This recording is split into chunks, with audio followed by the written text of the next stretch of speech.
American observers watched the shelling of Nazi positions in Salerno, a town in the path of the American advance in southern Italy.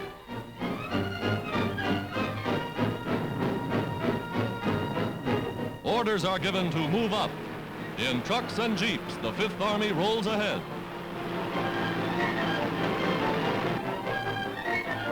The twisted wreckage of powerful German Mark IV tanks lines the route of the Nazi retreat. Now the Americans occupy Salerno. Carefully, they search for snipers, still concealed in the ruins of demolished streets.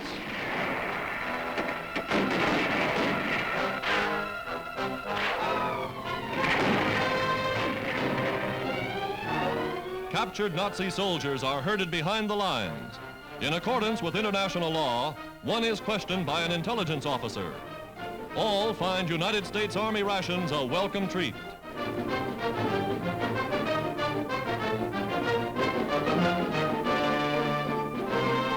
Regiments of American soldiers of Japanese ancestry are a part of the United States Fifth Army. Born in Hawaii, they're intensely loyal to the land of their birth.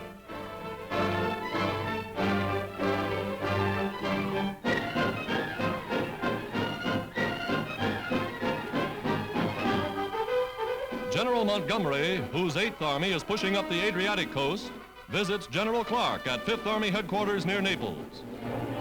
Montecorvino's important airfield is captured, still littered with Nazi planes that never got off the ground. Junker transports and Messerschmitts, not quite so formidable now.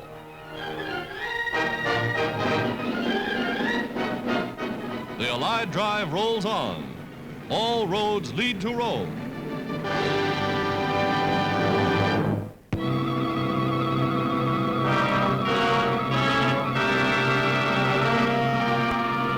Above the wild Assam mountains of northern Burma, rescue planes search for 20 men forced to parachute from a China-bound transport. Radio signals sent just before the plane fell have brought the searching parties to the scene. They sight the lost men in a clearing below, a remote village 6,000 feet up in the mountains. Food and medical supplies are dropped by parachute.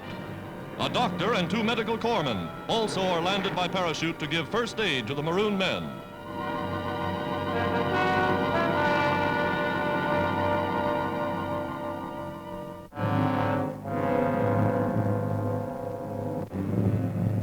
Strangely enough, these primitive natives, once headhunters of the jungle, proved to be the white men's best friends. They fed and sheltered the stranded party until help arrived from the skies. For 3 long weeks, the natives led the survivors through the wild, uncharted country, back toward the India frontier. His leg broken, the bearded flight sergeant who sent the message for help is borne by carriers. These pictures show the party nearing the end of their journey. Theirs is a dramatic story of heroism and survival. Without that radio message, they might have been lost forever. Happy ending to a modern saga of the jungle.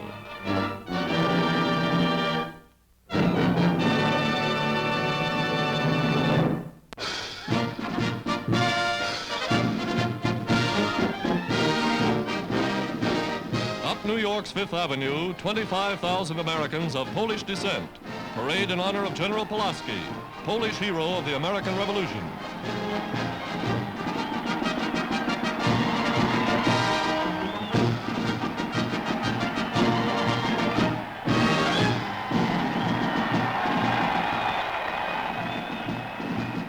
Children in gay national costumes of Poland brighten the line of march.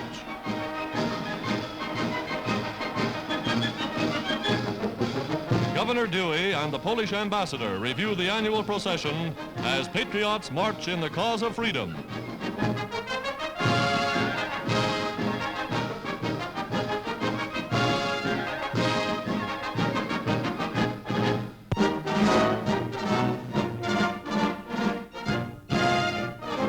Somewhere in England, General Arnold, commander of the United States Army Air Force, arrives to visit American airmen based in the British Isles.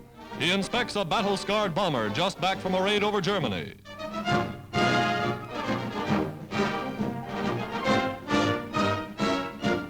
Also here is Captain Clark Gable, veteran of 10 raids over Europe. The one-time movie star, now a gunner in the United States Army Air Force. Near Detroit, Michigan, the first practical helicopter is brought to be placed in the Museum of Henry Ford, the gift of inventor Igor Sikorsky.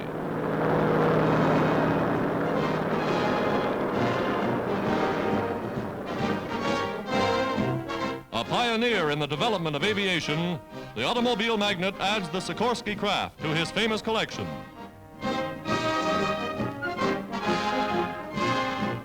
Near New York City, the Princess Martha of Norway comes with her 3 children to dedicate a Norwegian naval training station. Sailors of Norway's vast merchant fleet are greeted by the princess. Her small son and 2 daughters look on with pride as their mother, in the name of the king, decorates Norwegian officers for gallantry in action. Princess Martha, symbol of Norway's fighting spirit in the cause of the United Nations.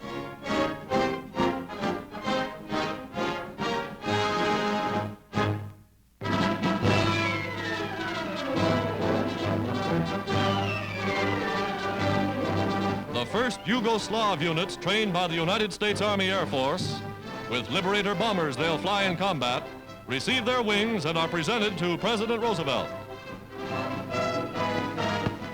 May these planes fulfill their mission under your guidance.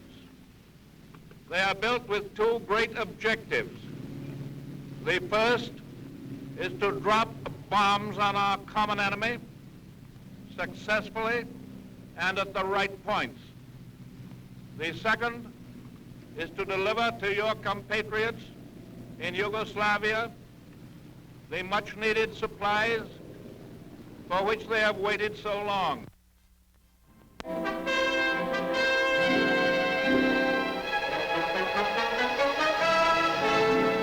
Deadly P-38 Lightning fighters form a protective covering for Allied bombers of the South Pacific Air Force as they roar in to destroy a Japanese air base on the north coast of New Guinea.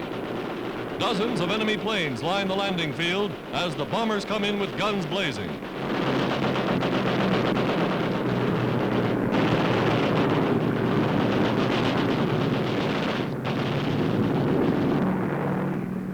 Striking miles to the east, another group hits installations at Nubia and Hansa Bay.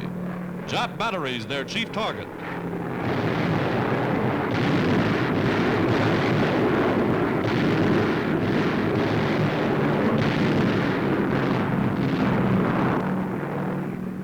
Now, low-flying B-25s unload tons of delayed action bombs.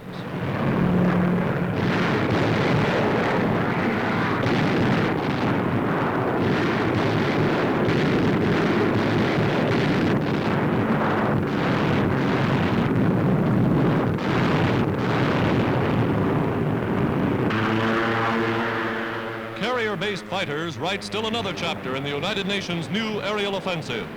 Smoking ruins of Jap installations on the Gilbert Islands attesting to the accuracy of their fire.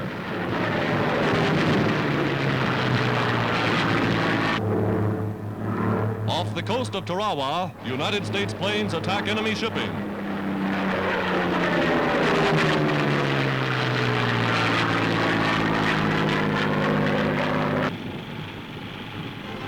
Back to their carriers go the American planes. They've taken a heavy toll of Japanese ships, and now they're ready to celebrate.